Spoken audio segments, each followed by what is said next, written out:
amount is set, funds are chosen, KYC done.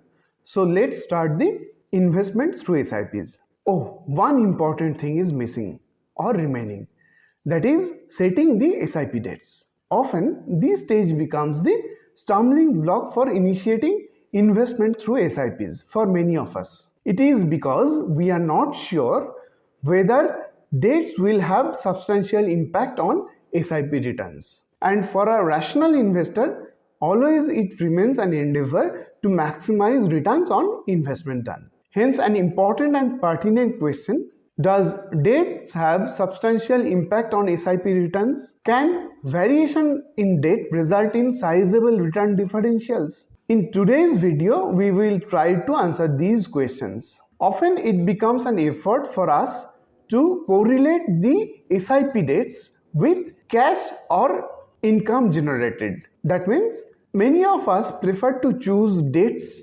commensurate with income received or income generated, like salary, pension, etc., so that we are able to maintain sufficient balance to avoid dishonor on SIP installments. This very behavior necessitates choosing the SIP dates at the very beginning of the month. But on the other hand, many prefer to set the SIP dates in the middle or at the end of the month. It is a factual evidence that variation in dates, SIP dates, does not result in significant return differentials. To measure the impact of dates on the returns of SIP, we are going to see or analyze a research that was conducted by Economic Times. So let's delve into the research report. The chart shows that the chart depicts three popular indices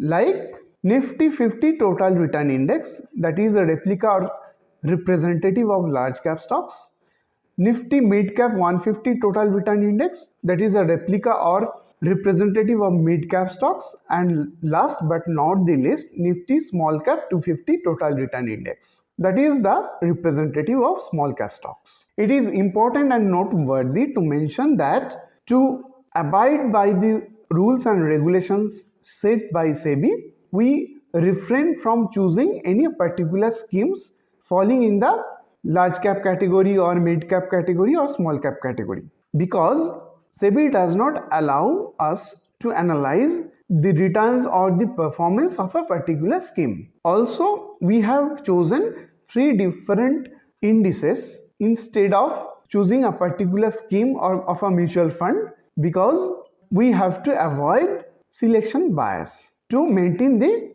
data consistency. The chart depicts the return generated by the three popular indices, that is Nifty 50, Nifty Mid Cap and Nifty Small Cap indices. The results have been analyzed taking the data for 10 years. That means the data reflects the results of SIP returns if we had done SIP for 10 years starting from January 2016 to December 2025. All the dates of a month, that means from date 1 to 30, are chosen, and based on these dates, the SIP returns are plotted for three different indices. For example, if we had done SIP in Nifty 50 Total Return Index for 10 years starting from January 2016 to 2025, choosing date 1, that means first date of the month, then Nifty 50 would have given 14.54% of CAGR or XIRR. From the chart itself, we can see that for all the indices, date 9th remain the lowest possible return generating date, and date 24 consistently remains the highest return providing date. Now we come to analyze returns of a particular index, that is Nifty 50 Total Return Index. Here some popular dates for SIPs are highlighted: date 5, date 10, date 15, date 25th and date 30th. If we minutely observe the returns provided by these dates, we can observe that the return differentials are not very significant, and it ranges from 14.52% CAGR or XIRR to 14.67%. As mentioned, the highest return providing date remains 24th, that means at the end of the month, and the lowest return providing date remains 9th, which is at the beginning of the month. But one important thing that can be observed, that these dates, that means date 9 and date 24, remains the lowest and highest return providing dates respectively for all the three indices. And we also can observe or can see that the return differentials are not very significant. So if we are to choose the best SIP dates, we can see that at the end of the month, that means 24th or 25th can be the best dates for SIP. The reason being that at the end of the month, the last Thursday remains the settlement date for future and option contracts in India.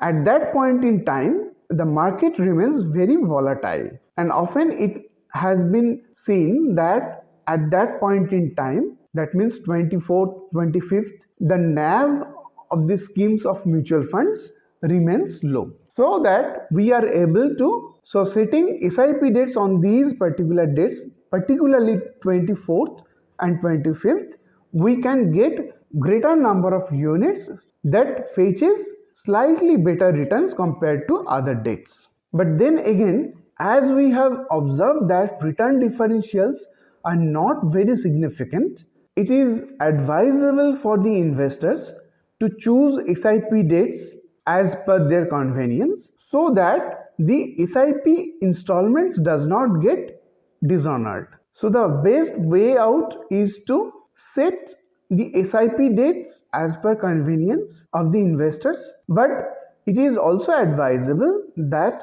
if you are going to do multiple SIPs, then spreading the SIP dates or choosing different dates for different SIP remains the best option.